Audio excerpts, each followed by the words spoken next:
Y volvemos al tema metrodelegados, paro en el subte, se ha transformado en el tema del día sin dudas. Nos visita el doctor Pablo Manili, que es profesor de Derecho Constitucional en la Facultad de Derecho de la UBA. Bienvenido, profesor. ¿Cómo le va? Buenas tardes. Y doctor, necesitamos una palabra especializada porque acabamos de tener las dos campanas totalmente opuestas de Pianelli, de los metrodelegados, del gobierno de la ciudad con respecto a la situación de la personería gremial de los metrodelegados de acuerdo con la decisión de la Corte Suprema. ¿Cuál es esa situación? Bueno, el tema es que solamente están habilitados a negociar paritarias aquellos gremios que están reconocidos por el Ministerio de Trabajo como tales. Yo desconozco puntualmente el caso específico de los metrodelegados porque es un expediente que solo es visible para las partes, pero esa es la regla, ¿verdad? Que solamente pueden discutir paritarias aquellos gremios que están autorizados o que tienen una autorización provisoria para funcionar. Claro, fue público que la Corte no dio esa autorización cuando analizó ese caso, más allá de que hay apelaciones y seguramente el tema puede continuar siendo tratado por la propia Corte. El tema está en trámite, lo que la Corte dijo es, por ahora yo no voy a ingresar a esta cuestión. La Corte Suprema tiene una competencia que es en buena medida discrecional. Toma las causas que le interesa y rechaza las causas que entiende que en ellas no debe fallar. Y eso fue lo que ocurrió en este caso. Dijo, yo en esto no voy a ingresar al tratamiento. Con lo cual no está habilitado, por eso la negociación ha sido hasta acá con la UTA, pese a los reclamos. A propósito de los reclamos, cortar una vía, como hemos visto recién en plena vía a Segovia, uno de los líderes, ¿es delito? ¿Qué tipo de pena puede llegar a tener? Bueno, si se comprueba que lo que hizo esta persona es cortar una vía, es un delito que está previsto en el Código Penal y será pasible de sanciones. Ese es un tema que está sujeto a la prueba, ¿no es cierto? Acá el problema es analizar desde un punto de vista constitucional, que es mi especialidad, qué es lo que ocurre con la sociedad en general. Porque la Constitución Nacional es un pacto de convivencia.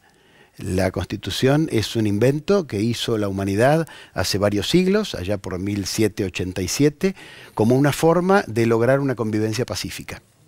Entonces, la Constitución consagra derechos para distintos grupos de personas. Ahora bien, todos esos derechos deben ser ejercidos en forma armónica, deben ser ejercidos de manera tal que el ejercicio de su derecho no perjudique el ejercicio de mi derecho y viceversa. Sí. Si cada uno ejerciera sus derechos de una manera excesiva, abusiva, perjudicaría los derechos de los demás. Entonces, aquí el gran árbitro de todo esto es la Constitución Nacional y su aplicación por parte de los jueces. Lo que pasa es que en la práctica, cuando ocurren hechos como los de hoy, pareciera que no se llega a esa realidad, doctor, porque acá hubo una decisión en flagrancia, la policía detiene a líderes de los metrodelegados que estaban cortando las vías. Los encuentra en flagrancia, los detienen. Son atacados a piedrazos los policías, como lo indican varios videos. O sea que también hay una agresión a la policía, un delito más para el cual detenerlos. Y los metrodelegados, no sé, le pregunto si incurren en extorsión cuando declaran un paro en todas las líneas hasta que no liberen a todos los detenidos. No, no veo un delito de extorsión por haber decretado la huelga. La huelga también es un derecho constitucional. ¿Aun cuando es contra una decisión de la justicia? No, pero la huelga no es en contra de una decisión de la justicia. La huelga es una medida de fuerza que adoptan los trabajadores en defensa de lo que ellos consideran que es justo. Luego la justicia decidirá si la huelga es legal o ilegal. Si la huelga es legal, sigue. Si la huelga es ilegal, los trabajadores que están ejerciendo ese derecho pueden ser pasibles de sanciones, ¿verdad? Aun cuando la huelga, por ejemplo, no es por un reclamo gremial, sino para que liberen a detenidos. Sí, eso lo va a decidir la justicia después. Si el juez competente, en este caso, que no es el juez penal que tiene detenido a esta persona, sino el juez laboral que va a tener que intervenir en el conflicto, si ese juez entiende que el ejercicio del derecho de huelga fue abusivo o no estaba justificado, la declarará ilegal. Por lo tanto, todos los que ejercieron ese derecho no lo hicieron de acuerdo a derecho.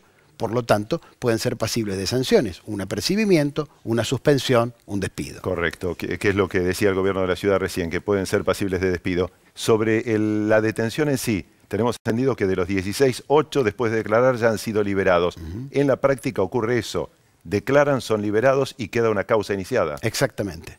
exactamente. Salvo que sean delitos de mucha gravedad, como es un homicidio, una violación, que no son liberados inmediatamente. Perfecto, doctor, muchísimas gracias. Gracias a ustedes. El doctor Pablo Manili, que es profesor de Derecho Constitucional en la Facultad de Derecho de la Universidad de Buenos Aires.